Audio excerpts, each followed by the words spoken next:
What is up, NASCAR racing fans? You're watching the NASCAR Nitro Series on the HSL Diecast Racing channel. Today we have the modified race at Darlington. It's the Darlington Stripe 400. And so far we've had 3 videos of absolute epic racing. Some of the best action of the year in terms of stunt driving, successful stunt driving.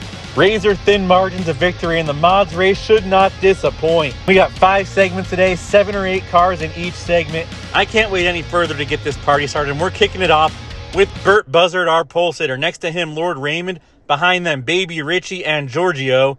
Bill Z-Bub in 5th. Casey Kane in 6th. Gavin McSpadge and the stock of Charlie rounding out the field.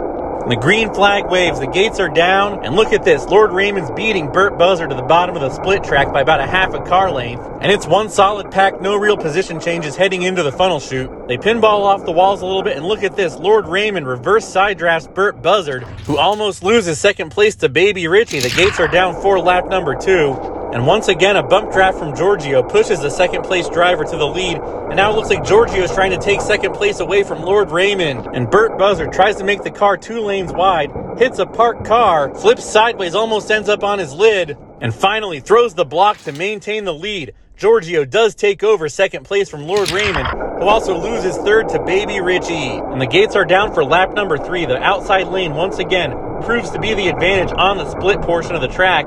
Giorgio takes the lead into the funnel chute, throws an early block before the turns but corrects himself. That's a pretty dangerous gamble, but it pays off for Giorgio as he crosses the finish line in reverse in first place. We got to show you this on the replay. What a great lap for Giorgio. Here you see him sideways before they even enter the turn, but instead of flipping on his lid like they typically do when they go sideways in the turn, straightens himself out in reverse. Lord Raymond takes second place from Burt Buzzard. And it looks like Gavin McSpadge, who's been pretty quiet this segment, bins it in the middle of the turn. We got our first DNF of the day. The HSL tow truck is going to be taking him to the junkyard now. What a bad break for Gavin. He's had a long run of bad luck the last couple races. And that counts as a lap 3 DNF, just 1 lap away from the final lap. And Giorgio has the advantage of an extra pusher on the inside lane. He's got a great bump draft from Burt Buzzard heading into the fat track. Those 2 cars are glued together and running away from the rest of the field. Giorgio, 1 turn away from his first career main event, takes the checkered flag, punches his ticket to the main event. And look at this, Charlie, who I haven't mentioned since the intro, steals third from Lord Raymond at the last second. What an exciting first segment, and now it's time for segment number 2. On the pole, we have the Owl Man. I took this picture from the starting lineup because my phone was acting funny when I was filming this. Next to him is Gale Force. Behind them, Po' Boy and Lord Shank, Riot Isaac and Big Play. And in the back row, we have your points leader, Clyde, who got caught up in a double DNF in qualifying and now had to race his way in. The gates are down, and look at that push from that 90-gram Clyde. Gale Force running away with the first lap, and that whole inside row pushed back. Clyde proving himself to be a major factor in the race even when he's starting in the back. The force from all these big cars dislodging the track from the catch towel at the end there. And it looks like we have Rusty Wallace on his roof. He didn't make it through the turn there. Now he's getting towed out to the HSL junkyard, where he's going to join Gavin McSpadge for the rest of this race, as well as some of these junk cars. And now look at this. Clyde moves himself all the way up to 4th. Lord Shank to 2nd. The gates are down, and the gates are down with that extra pusher. The 87-gram Riot Isaac powers up Gale Force for yet another dominant lap. Big Play moves into second place as the field navigates the funnel chute, now going into the turn cleanly. Gale Force runs away with this by 2 car lengths over Big Play. Lord Shank barely holds off the Owlman for 3rd. Now the gates are down for lap number 3. We're past the halfway point in this segment, and it has been the Gale Force show this whole time. Flawlessly navigates the funnel chute, clean racing behind her, enters turn number 1, exits turn 2 with the lead again. Lord Shank takes back 2nd place. He is really putting up a fight today. And look at this, Clyde in 3rd place with 1 lap to go. And it looks like Big Play's headed to the junkyard. He lost too much speed high in the middle of the turns. As they always say, too fast or too slow in that upper lane, it's always a recipe for disaster. Now, Big Play's going to watch the final lap of this segment from the junkyard, and the gates are down. And look at that jump. Lord Shank gets out of the start gate, beats Gale Force on straight speed. Gale Force catching up, has a half a car length lead heading into the funnel chute. Lord Shank gets sideways to throw a block, and he keeps his footing. He navigates the turn, still sliding sideways. Lord Shank wins the segment. He'll be moving on to his 2nd career main event. Gale Force to the 2nds race, Clyde to the 3rds after starting in dead last. That was some dangerous and risky driving by Lord Shank, but it pays off in dividends this time. Shocks the field, shocks the fans on the final lap of this segment. What a great drive for him. Now it's time for segment number 3, the middle segment. And on the pole for this segment, we have Heather. Next to her is J-Bo. Sparky Racer and Gray make up the second row. Charlie, Vernie, and William, with Rowan coming off his first career top 5 in the stocks. And Coop, who raced his way in. And look at those yellow cars in the front row, side by side heading into the turn. We got ourselves a contest already, and the first lap's not even over. Heather breaks away from J-Bo, coming out of the turns, leads lap number 1. And caution is out. William tumbles off the track upside down before the finish line. A lap 1 DNF for him, as his mind's got to be in the stock series points race right now. He is in the thick of it with Skeeter Davis, who actually raced his way into this race. You'll see him in a future segment. And the gates are down, and take a look at J-Bo. Heather's got the advantage of an extra pusher, but J-Bo still has a bumper length lead on her heading into the funnel chute. Heather and J-Bo side by side heading into the turns. It's a race for third place, and Heather takes the lead once again as Charlie Vernie flips off the track on his side and out of the race. Look at that finish for third. It looks like Sparky Racer gets there by a millimeter. Charlie Vernie's on his side. That doesn't count. And we're going to replay this starting with Charlie Vernie's flip. He's battling for third place with Sparky Racer. Flips off the track, almost hits a parked car. Meanwhile, Heather slams J-Bo into the wall to take the lead from him by a car length and a half. It's a battle for third place, and look at that. Sparky Racer beats out Rowan by just a bumper length. And Charlie Vernie, trying to get his first career top 10, it won't be today, gets towed into the HSL junkyard, where he's going to have to watch the second half of this segment with William. And the gates are down now for lap number 3. And it's been Heather and J-Bo on the front row, running away from everybody. This time, Heather side drafts J-Bo on the straight, runs away with it by a track segment. He spins and collects everybody. Rowan's the big casualty here. Rowan's on his roof and out of the race. Sparky Racer now's got a lock on third place. Gray drives into the infield, still on his wheels, trying to avoid all that mess. And the heat is on for the final lap. The graveyard's getting packed, and half of the cars in there are just from this segment. The gates are down for the final lap, and where the heck did Gray go? They're single file before they even enter the fat track. Heather, J-Bo, Sparky Racer form a train heading to the finish line. And here comes Gray with his pedal to the floor. He may catch Coop, but he is not catching that lead pack. And Coop inexplicably drives off the track, and that allows Gray to pass him to get into the fourth race. And now it's time for segment number 4. On the front row, we have Elton Sawyer and Gaza. The gates are down. Mike Honcho, starting in third place, gives Gaza a great bump draft. He wants to take second place away from Elton Sawyer, but Elton Sawyer just bowls him over, and the bad luck continues for Mike Honcho. Another lap 1 El Reco after a decent starting position. His season's really gone to hell in a handbasket, and now the HSL tow truck takes him to the junkyard. And you gotta feel for Mike here. His boss and teammate J-Bo is on the upswing, getting podiums and other top 10 finishes, and he just gets snake bit, and every time it looks like things are starting to go his way. Now the gates are down for lap number 2, and Elton Sawyer's relentless here. He right rears Gaza as they head into the turn. Gaza straightens himself out. Elton Sawyer blocks the rest of the field, gets tossed off the side of the track by the rest of the field behind him. Who even got second place on that lap? And it looks like we got somebody upside down. Lee Petty, contracted to drive Baby Richie's stock in the modified races where he qualifies for. You see this again, the rest of the field tears the track right there, and Lee Petty gets caught in it and flips vertically. And that's part of the reason we're going to have a 70-gram weight limit next year, with an exponential point penalty that doubles for every gram over, starting next year. And here we see Lee Petty getting taken to the HSL junkyard. There's Big Splay and Gavin McSpadge. And Rowan on the back of that pickup truck there, watching the rest of this race, wishing they were still a part of it. And now it's time for lap number 3. And the gates are down, and look at Skeeter Davis as an extra pusher despite being a low-weight stock. Lets that inside row launch their way to the lead. Misty G and Chef Squid left in the dust.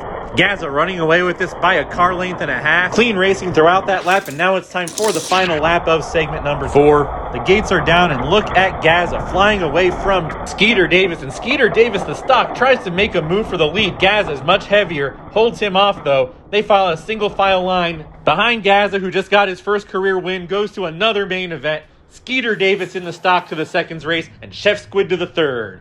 And now it's time for our final segment. And this is where I realized my phone was doing funny things. We got Christy and Lucky Jackson on the front row. Behind them, Bobby Allison and Harry Hoon. Puff and the stock of Coffee Tart in the third row. And rounding out the field is Chase Elliott driving for the McDonald twins. And the gates are down. Bobby Allison pushes Christy to the lead. And they're single file headed into the turns. And Christy bins it in the middle of turn number 2. Caution's out. We have our first double DNF of the day. Christie, after starting on the pole of this segment, bins it and there's a first lap DNF inches away from the finish line. A horrible points day for her, trying to turn this season around. And her teammate got his first segment win as well. Just horrible luck. The gates are down for lap number 2, and Bobby Allison, with a great jump from the start, dominates this segment. And we got another car on the roof. Let's see who it is. The HSL blimp pilot getting into position here, and it looks like it's going to be Chase Elliott. One of the heaviest stocks leading that division in points. You'd think he'd have better luck than this, but much like Christie, another DNF. Both of them in the high 20s in points in this series, and sometimes it can only be explained by bad luck. Here he goes into the HSL junkyard again. Gates are down for lap number 3. We have just 4 cars left, and Lucky Jackson shoots out of the gate like a rocket. He's got a 3-car length lead heading into the turns, but Lucky Jackson gets loose. He's completely lost control of his car. Bobby Allison, the rest of the field, passes him at the last second, leaves him on the side of the track. He's got a tough task ahead of him. He'll be starting the final lap in 4th place. But look at that push he gives Puff. Bobby and Harry get caught flat-footed at the start gate. Puff and Lucky Jackson are there to take advantage of it. Now Lucky Jackson making a move on the inside for the lead, but Puff slides to the bottom of the track for the block. And Puff is your winner of segment number 5. He moves on to the main event. Lucky Jackson to the seconds race. And now we're moving on to the 5th, 6th, and 7th race. That's right, we had a 7th place finisher in one of these segments, and now the gates are down. Riot, Isaac, and Baby Richie, Puff's racing teammates, side by side for the lead. Casey Kane left behind in the dust behind everybody heading into the fat track. They are still side by side. Now Baby Richie throws a block in the middle of the turns. These sideways blocks don't seem as dangerous as it has at other tracks. Baby Richie leads lap number 1 of the 5th, 6th, and 7th race. Bill Z Bub gained a couple spots. Misty G lost a couple spots. And it's the Baby Richie show once more before they even hit the fat track. I think that was a leaf there. Now Baby Richie pinballs off the funnel chute but recovers before anybody can catch him. Smooth as butter through the turns. Baby Richie wins the 5th, 6th, and 7th race, and he moves on to the 4th race. And it looks like the track came apart at a new spot right before the turn. That obviously can't mean anything good. Part of the reason we're going to have a weight limit next year. So now Baby Richie in the 4th race already makes an impact, and the gates are down. Lord Raymond is the big beneficiary of a push from Baby Richie, and Gray blows past his teammate on the inside row, gets loose and hits a parked car. And the field piles up behind him. It looks like the big one might happen on lap 1 of this 4th race. And Lord Raymond's car splits in half. Can you believe this? Lord Raymond crashes from the lead, hits a parked car, and his car splits in half. And his chassis didn't cross the finish line. It broke without the chassis crossing the finish line. His day is over. Gray takes the first lap. Baby Richie moves up from last place to second. We're going to show you this on the replay. Lord Raymond slams into the Slambulance, who's actually part of the track medical staff. And here he is still in one piece, sliding across the track. But look here, as that utility pole gets in the way, its car breaks apart on the final backstretch, jarred loose from hitting that enormous ambulance. Tough break for Lord Raymond. He'll have to get repaired for the next race. His day is done as his chassis didn't cross the line. And it's going to be Gray, Baby Richie, and Elton Sawyer leading them down. Elton Sawyer bump drafts Gray right at the start gate, and Gray takes full advantage of it, but he gets squirrely, falls off the track. It's a 3-wide race for first place. Gray starts fishtailing, and that allows Elton Sawyer and the Owlman to catch up. And they're 3 wide at the finish line. We got to take a closer look at this. Looking at a frame-by-frame zoomed-in replay, they're all jockeying for position. They force Baby Richie into the wall, and look at them. They're glued together, heading out of the turns. Looks like Owlman got it by a millimeter. We got to zoom in even further to verify it, and whoever wins here moves on to the 3rd race, and it is the Owlman over Elton Sawyer literally by 1 millimeter. And they're the only 2 drivers to even finish the lap, as Gray gets squeezed off to the side at the last second before he crosses the finish line. What an epic ending to the 4th race. That's a keeper for Instagram for sure, and now it's time for the 3rd race. We have Bobby Allison running away from Sparky Racer. The rest of the field in the dust behind him. Bobby Allison reverse side draft Sparky Racer, and they all get jumbled up in a big blob of cars, and it brings out the red flag. The track is split into 2 pieces, just like Lord Raymond's car. The guys in the vans have called the 3rd race. It's Bobby Allison's, Sparky Racer in 2nd. We got to get the construction crew out here to repair the damaged track. Let's take the time they need to repair this section of track to flesh out the weight limit rules for next season. It'll be 70 grams, and it's going to be a point deduction if your car is 1 gram over. 2 for 2 grams, and it's going to double from there. 4 for 3 grams, 8 for 5 grams, 16 for 6 grams, and so on. So now the construction crews are almost done fixing the track. Let's get back to the seconds race.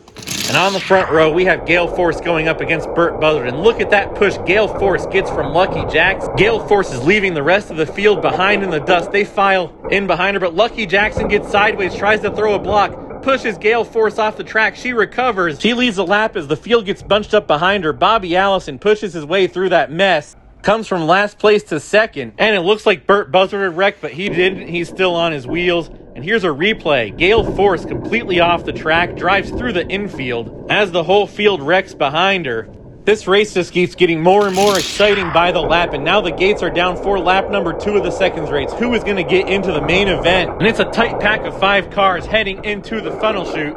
Gale Force gives Bobby Allison's quarter panel a tap heading into the turns. Bobby Allison shakes it off, crosses the finish line sideways, moves on to the main event. What a great, clean, close seconds race. Look at that. The stock of Skeeter Davis catches and passes Burt Buzzard for the final spot in the top 10. And now it is main event time. On the front row, we have the number 10 cars of Heather and Gaza. In the second row, Giorgio on the upswing, his second career top 10 back-to-back, plus Lord Shank. In the back row, your seconds race winner, Bobby Allison, alongside Puff, who gets caught up in the start gate for the first lap as Gaza runs away with it. And he's got a 3-car length lead heading into the fat track as everybody huddles together behind him. But look at this. He takes a bad jump on the straightaway, and he gets flipped on his lid. Cautions out El Recco. Gaza on his roof. Heather pushes his debris across the finish line, but he was well done with before that. And there's Puff caught at the start gate. But Gaza's day is over. Here's your top 5. Heather's going to lead the field down. Gets a great bump draft from Giorgio. They're running 1-2, absolutely flying away from the rest of the pack. Now Puff is challenging for third place,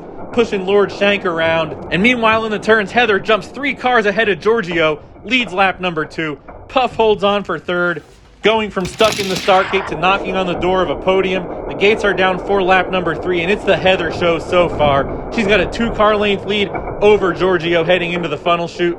They all navigate it cleanly.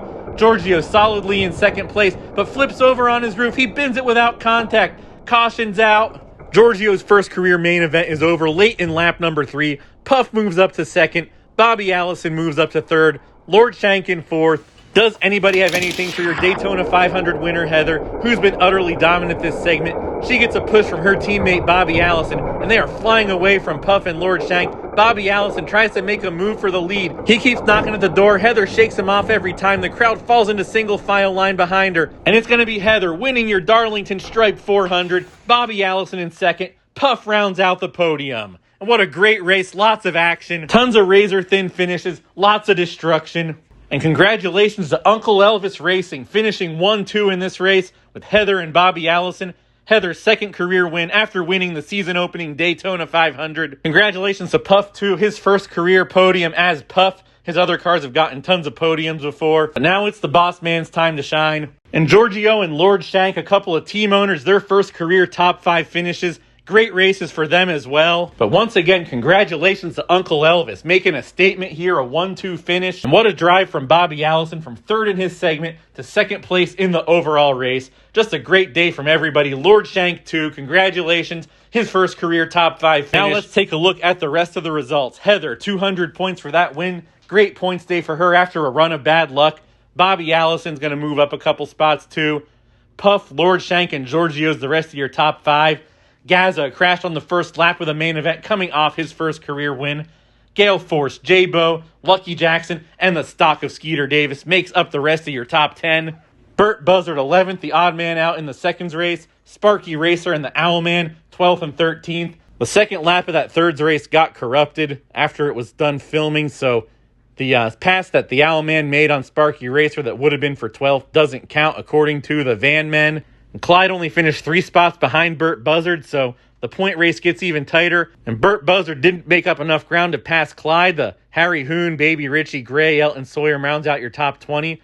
Po' Boy, your lowest finishing finisher. Big Play, your highest finishing DNFer. Only 10 DNFs. Relatively clean race in the first 3 segments, especially considering how much a bloodbath the final 2 segments and the placement racing was. I honestly thought the number of DNFs would have been a lot higher, but Coffee Tart locks up last place with her lap 1 El Recco. And now let's take a look at the points. 3-point difference between Clyde and Burt Buzzard. That is right. Only 3 points separate Burt Buzzard and Clyde. It could be either one of their championships. Lucky Jackson, Gale Force, and Gray round out your top 5, but look at that race for that final top 5 spot. Only 66 points between 5th place and 10th, and 91 between 5th and 13th. Lord Raymond moves out of the top 10 to the benefit of J-Bo. Gazza could have gotten a couple more spots had he not wrecked on the first lap of the main event.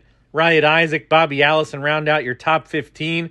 Elton Sawyer, Charlie Verney, only by far the highest driver without a top 10 so far. Sparky Racer, Baby Richie, and William. The Owlman slowly recovering from that disaster of a first half of the season he had. And look at this, Lord Shank moves out of the 30s with that top 5 finish. And so does Chase Elliott despite wrecking the highest ranked part-time driver. Big plays El Reco kept him from catching any ground on the offensive Go Birds cars. And Skeeter Davis's top 10 puts him within striking distance of Chase Elliott for best stock. Coffee Tart, Crazy Ruby, and Sawyer. 48th point in points right now is Elmo Langley. And that's important because in 2 more races after Pocono, everybody after 48th in the point standings is going to be locked into their positions and excluded from the qualifying for the Canadian-style race. And then after that, the season finales are going to be set by points. The top 40 in points for the mods are going to be in. So basically, actually, all of the modifieds are going to be in. But if you're a stock, you better win those stock races, finish as high as you can to get as many points if you want to do some extra fun bonus racing at the end of the year. Now keep your eye on Redline Derby sometime around the time I post the Pocono races or the snow races, one or the other. I'll be posting the signups for the 2026 NASCAR Nitro Series season on Redline Derby. It'll be modifieds only. If you want to send your car stock, I'm not going to stop you. They'll just get their butts kicked by the modifieds. With that, hit that like button, leave a comment, and if you haven't done already, subscribe. We'll see yous out there on the track.